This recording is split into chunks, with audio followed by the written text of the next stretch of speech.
Welcome back after the break. और अब मुल्की सियासत को भी टच कर लेते हैं, जैसे हम ब्रेक से पहले कहकर गए थे, क्योंकि पाकिस्तान की सियासत इस वक्त एक नए मोड़ पर खड़ी हुई है, जहां इत्तेहादी जमातों के दरमियान इख्तलाफात खुलकर सामने आ रहे हैं। नून लीग और पीपल्स पार्टी की बात की जाए, जो हुकूमत में पार्टनर्स हैं, लेकिन उनके बयानात एक दूसरे के बयानिए से बिल्कुल मुतसादिम दिखाई दे रहे हैं। और कभी पंजाब में करप्शन के इल्जामात, कभी सिक्योरिटी मुआहदे पर एतमाद में ना लेने का शिकवा, और फिर कभी आलमी सतह पर पाकिस्तान की मईशत और इमदाद पर मुतजाद हमें मौक़िफ़ नजर आता है। और ऐसे में सवाल अब ये पैदा होता है कि क्या वाकई ये इख्तलाफात सियासी हिकमत अमली का हिस्सा हैं, या फिर इत्तेहादी जमातों के दरमियान बढ़ती हुई दूरियां हैं। इसी पर आज हम बात करें। बिल्कुल ऐसी भी बात करें। मैं चाहता हूं कि ज़रा मरियम नवाज शरीफ साहिबा को सुन लेते हैं कि वो क्या कहती हैं, उसके बाद फिर आगे बढ़ते हैं। मुझे कोई फर्क नहीं पड़ता, ये जो 7-8 साल इन्होंने किया है, बातें की हैं, मुझ पे बात करें, मरियम नवाज कुछ नहीं कहेगी। लेकिन अगर पंजाब पर बात करेंगे, पंजाब के हक पे बात करेंगे, तो मरियम नवाज आपको घर तक पहुंचा के आएगी। जी, तो ये आपने सुना कि मरियम नवाज घर तक छोड़ के आएंगी। हमारे साथ मौजूद हैं मिर्ज़ा इख्तियार बेग साहब, पाकिस्तान पीपल्स पार्टी के सीनियर रहनुमा हैं, मेंबर कौमी असम्बली हैं। Sir, thank you so much for joining us. Sir, Nadeem Afzal चंद की बात की जाए तो उन्होंने कुछ दिन पहले कहा था कि पंजाब में करप्शन हो रही है। कल मरियम नवाज, जो कि अभी आपके सामने बोल भी रही थी, उन्होंने ये कहा है कि जो पंजाब के ऊपर बात करेगा उसको मैं घर छोड़ाऊंगी। तो क्या इसका मतलब ये है कि अब मुस्लिम लीग नून और पाकिस्तान पीपल्स पार्टी एक पेज पर नहीं रहे? नहीं, ये बात नहीं है। जो हमारी सीनियर की आदत है, और कौमी असम्बली में हम उनके साथ हैं, और जगह पे भी सूबाई पंजाब असम्बली में हम साथ हैं, उनके अलाए हैं।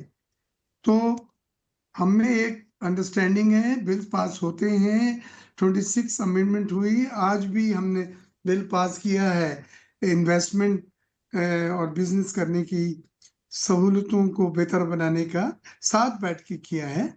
लेकिन ये नीचे लेवल के ऊपर स्पोक पर्सन लेवल पे इस तरह की बातें होती हैं। हमें अपने अपने सूबे की कारकर्दगी और परफॉर्मेंस दिखानी चाहिए, रादर देन दूसरे सूबे को हम क्रिटिसाइज करें। और यही सब चीजें थी जब हमने हुकूमत साजी के लिए हाथ मिलाया था, तो एक मुआहदा साइन किया गया था, और वो दस्तावेजी शक्ल में है, जिसमें हमने पूरा कोड ऑफ कंडक्ट मेंशन किया हुआ है। उसमें यहाँ तक था कि पंजाब में भी पीपीपी को कुछ एडमिनिस्ट्रेटिव पोजीशंस मिलेंगे, एसीडीसी वगैरह की, जो अभी तक नहीं मिली हैं। और बिलावल साहब ने नवीद कमर साहब को कई बार भेजा है, जो इसाक डार साहब से। तो ये चीजें चलती रहती हैं, लेकिन सीनियर लीडरशिप के ऊपर पूरा एक अंडरस्टैंडिंग है, एक दूसरे पर एतमाद एतबार है, और हम साथ मिलकर हुकूमतें चला रहे हैं, जिसकी वजह से आप देख रहे हैं कि एक अच्छी कारकर्दगी का मुजाहरा भी हो रहा है, और दुनिया उसको, डोनर्स एजेंसी सब उसको अप्रिशिएट। बिल्कुल सही। सर, ये भी मुझे बताइएगा कि जिस तरह से अभी नदीम अफजल चंद साहब की बात की है एसनैन ने, उन्होंने ये भी तो कहा था ना कि सिक्योरिटी मुआहदे के ऊपर हुकूमत ने हमें एतमाद में नहीं लिया। तो अब ये नजर आ रहा है कि पीपल्स पार्टी और हुकूमत, आप दोनों इत्तेहादी हैं, लेकिन उस तरह से इत्तेहाद सामने नहीं आ रहा जिस तरह से होना चाहिए। तो ऐसा क्यों है? देखिए, ये हमारी बात बिल्कुल जायज है कि कई बार ऐसा होता है कि बिल आ जाता है और असेंबली में हमारे पास, और उसके ऊपर न सीनियर लीडरान में कोई मुशावरत होती है, न पार्लियामेंट्री लीडर्स में कोई डिस्कशंस होती है। फिर उस वक्त हमारे लिए बड़ा मुश्किल होता है, क्योंकि अगर वो हमारे पार्टी के पॉइंट ऑफ व्यू से इख्तलाफ है, तो फिर हमें उसके ऊपर we have to put our feets down, हमने कदम जमाने होते हैं, और फिर बतलाना पड़ता है उसको, या तो कमेटी को हम रेफर करते हैं, और या पार्लियामेंट्री जो लीडर्स हैं उनको फिर रेफर होता है। तो ये बात की शिकायत है कि मुस्लिम लीग नून की कुछ औकात ऐसा होता है कि उनके बिल्स, उनकी पॉलिसीज बगैर मशावरत से असेंबली में आ जाती हैं, फिर हमें पता चलता है, और फिर हम अपने लीडरों से उसके ऊपर उनका फीडबैक लेते हैं, जिसमें थोड़ा सा एम्बेरसमेंट भी होता है, डिले भी होता है। और इस चीज़ को ख़त्म करना चाहिए, और मुशावरत के बगैर आगे हम ना चलें, ताकि एक अच्छा फैसला। अच्छा बेग साहब, मुझे ये भी बताइए, अगर आपकी जमात के चेयरमैन की बात की जाए तो उन्होंने, बिलावल भुट्टो साहब ने कहा था कि सैलाब के हवाले से हमें आलमी फोरम में बात करनी चाहिए, लेकिन मरियम नवाज ने तो कहा कि पाकिस्तान कब तक मंगतू की तरह भीख मांगता फिरेगा, जोली फैलाता फिरेगा। बिलावल भुट्टो पाकिस्तान को भीख मांगने के लिए कह रहे थे क्या? बिलावल साहब ने जो बात कही है वो प्रैक्टिकल बात है, अमली बात है। और हमने ये कहा है, ये कोई नई चीज नहीं है।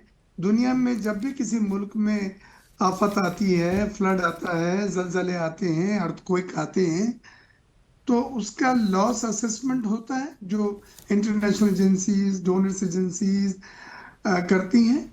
और फिर इंटरनेशनली हम अपने दोस्तों से, अपने फ्रेंड से उस लॉस को पूरा करने के लिए या कम करने के लिए मदद मांगते हैं। और लास्ट टाइम भी हमने जब प्लेजेस मांगी थी तो 9 से 10 बिलियन डॉलर की प्लेजेस हुई थी, लेकिन उसमें ज्यादा प्लेजेस जो थी वो बैंकरों की थी, Islamic investment bank, Asian development bank. तो हमने उसको इस्तेमाल नहीं किया क्योंकि मार्कअप जो है उसका वो एक इजाफी माली बोझ बनता। लेकिन वो जो ग्रांट्स थी, जो सिर्फ हमें डोनेशंस दिए गए थे, तो वो बिल्कुल ली गई और उससे तामीरात, रिहेबिलिटेशन का काम हुआ है, मकानात बनाए गए हैं। तो इसमें अगर आपके पास सही असेसमेंट आया है, जो अभी हमने नहीं कराया क्योंकि अब वो मरहला आ गया है कि जब नुकसानात का तख्मीया लगाया जाए और फिर इंटरनेशनल डोनर्स एजेंसीज को वो पेश किया जाए और बताया जाए शवाहिद के साथ कि कितने लॉसेस हुए हैं और हमने उसको किस तरह से पूरा करना चाहते हैं, रिहेबिलिटेट करना चाहते हैं। तो ये हमारी हिकमत अमली बिलावल साहब की यही थी कि जल्द से जल्द असेसमेंट कराएं, क्योंकि अगर उसमें ताखिर होगी तो फिर उसका इम्पैक्ट कम हो जाता है, उसका असर कम हो जाता है। अब अगर मरियम बीबी कहती हैं कि जरूरत नहीं है, मे भी उनके सूबे के वसाइल इतने हैं कि उनको जरूरत नहीं है डोनेशंस लेने की, ग्रांट्स लेने की, तो वो ना लें। लेकिन तरीकेकार यही होता है पूरे मुल्क में कि वो अपने अपने इलाकों, अपने अपने सूबों का, शहरों का असेसमेंट करा के इंटरनेशनल डोनर्स सही, एजेंसीज को आप पेश असेसमेंट करते कराया हैं। जाए ताकि जो जो चीजें हैं वो सामने। Thank you so much Mirza इख्तियार बेग साहब हमारे साथ मौजूद थे और वी विश की जिस तरह से ये इत्तेहाद शुरू में हमने देखा था उसी तरह से रहे। यहाँ पर लेंगे छोटी सी ब्रेक, न्यूज ब्रेक, फिर वापस आएंगे। Stay with us.